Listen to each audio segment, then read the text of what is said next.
4 наурыз 2026 жыл мынау жер бөлімі дейді. Біз осында уже екінші күн ғой деймін жүрміз. Мынаны айта кетейін да, сендердің нелері бойынша, қарыздарың бойынша анау бар деді ғой. Соны Асқар деген жігіт көмектесетін болды, сбор ашам деді. Сосын тағы не?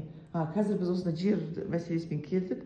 Мынау Арман деген жігіт, сені танисыздар, білесіздер.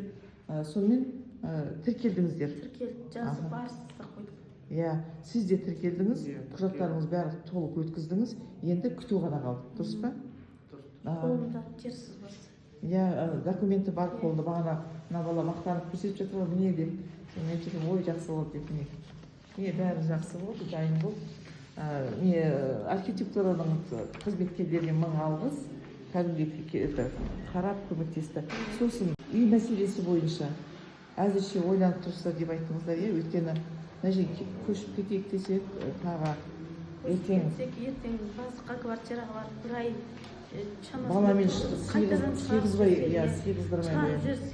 біз қайда барамыз? Сол үшін осы квартирамызда тұрамыз, енді осы үй алғанша осыдан шықпаймыз болды. Егер бір дұрыс вариант табылып жатса, сол кезде көшесіздер.